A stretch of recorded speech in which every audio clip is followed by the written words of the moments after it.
Alright, hey guys, my name is Tanner. This is my home buying case study. I'm just kind of doing this real quick. I'm not on campus obviously anymore, so I just have it on my TV. So I'll just kind of go through the information. Alright, so my family is based off of myself and my wife and what we kind of view as our future. So we have our kids Daniel, 11, Isabella, 8, Lila and Lydia are twins, 4 years old, and then Tucker, who's 1. My future career, I'm hoping to be an orthopedic surgeon, and my wife will be an athletic trainer. So that's kind of what we're basing it off of. And so yeah, we're doing pretty well financially because I'm working as an orthopedic surgeon in private practice. And I also chose a career in the Air Force for several years, which is what I'm currently doing. I do have a scholarship from the Air Force to go to medical school. So I'm not going to have any student loans or debt, so that's really nice. And my wife is also planning on working. So the average salary for an orthopedic surgeon is $523,000 a year, which is really nice. And then the average salary for an athletic trainer, which would be my wife's income, is $46,000 a year. So that's kind of what we're looking at income-wise. $0 of debt. We're graduating from BYU with no debt, and I'll graduate from medical school with no debt as well. So that is a huge benefit and perk to our future financial situation. So 25% of our monthly income total would be $11,875. So that's kind of the range we're looking at for a monthly mortgage payment, hopefully, based on the 25% rule. Our ideal home, I love to golf, and I hope that my kids love to golf as well once we have them. So we would love to live next to a golf course. We want to live in Arizona. That's where I'm going to medical school, and we love warm places, so that's kind of where we would like to settle down. Arizona would be a great place to be.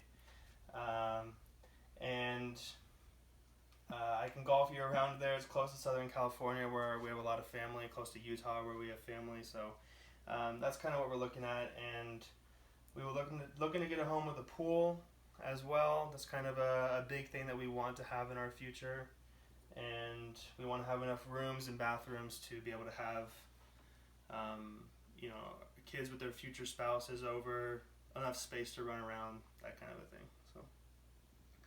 So here's a dream home that I found in an ideal place in Arizona, worth $1.399 million. This is the dream home with 6 beds, 4 baths, 6,200 square foot. It's in a great location.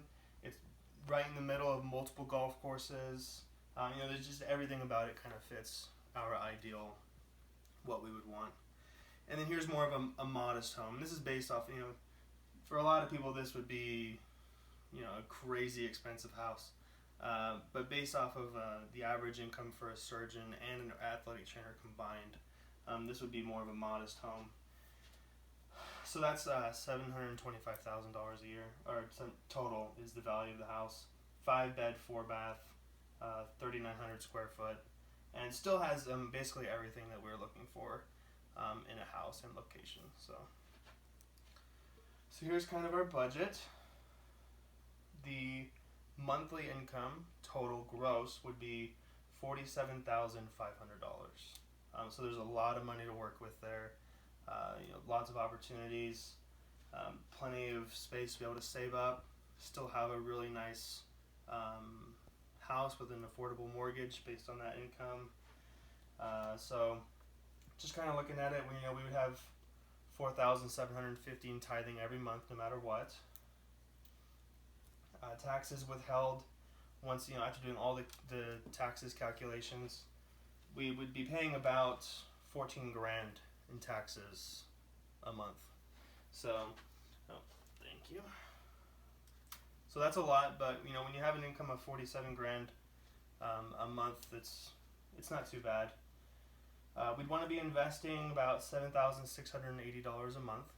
So we'd be looking at that. We'd have short-term savings of $3,000. We have all the groceries, utilities, and transportation in there. Debt payments at 0 because we're not paying off any student loans. We don't use credit cards excessively. With that kind of an income, we'd be able to pay cash for most purchases, basically all purchases.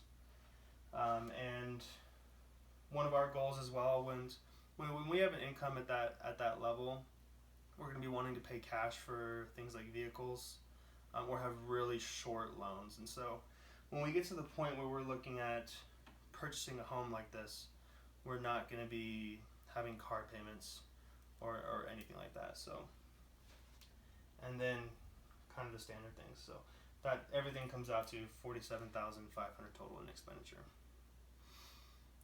Okay. So here's kind of a savings plan to be able to get up to be ready to do the down payment. These are just kind of the calculations that we did on the worksheet. We all did that. So so this is for the dream home. I was able to find an interest rate of 3.25% for the 30-year and 2.99% for the 15-year, which is pretty reasonable. I'd be happy with either of those, honestly. Okay, so obviously, we all kind of learned that with having a home, you get a lot better tax deductions. And so I'm not going to go through all the numbers and everything. That's really tedious. But in total, our itemized deductions with a home comes out to $133,830. So that's kind of where we're at with that. And so our total tax liability without a home, with our income and everything, would be $171,000. And with a home, $155,000. So we would save a lot in our tax liability by having a home purchased. Almost $20,000. So here's kind of the transportation we're looking at. I just kind of picked a vehicle that I've always wanted, which is just a Ford F-150 for my own personal use. I'm not going to bother going through those numbers. The question about long-term debt, I already kind of talked about this. We're not going to have any major long-term debt because of my military service and because we were able to get Pell Grants and graduate from BYU debt-free. So, okay. So here's kind of the PITI breakdown for the dream home, which was the $1.39 million home. Principal and interest was $8,626. The property tax $1,202. This is per month, and the insurance would be $651 with a home insurance of $350. Okay. I'll skip over that. So here's kind of the important part for the presentation: buy or rent. I think at this point in my career, at this point in our lives, we'll definitely be ready to be purchasing a home. The argument is pretty clear. We're making a lot of money, and we've already paid cash for our cars. We're not paying off our cars, and since we're both working, there's security in that. Even if one of us were to lose our job, we would still be able to afford a mortgage. So definitely ready to buy a home. And this is what was an interesting part as well. Looking at the mortgages, if you have a 30-year mortgage, you're looking at almost $800,000 in interest on the dream home. Whereas if you have a 15-year mortgage, $339,000 of interest in the end. So 15 years obviously better. You save a lot of money. Okay, so this is one of the things that I liked the most about that I learned in the class was if you choose the modest home versus the dream home and then invest the money that you're saving by choosing the modest home. I did the calculations, and if we invested that money after 30 years,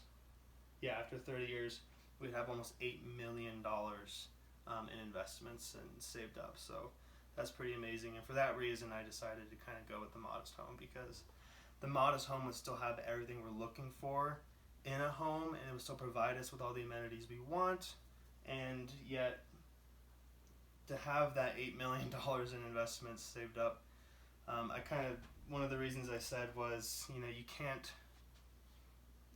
buy that kind of financial security. I don't know if that's true, but but that kind of financial security is priceless.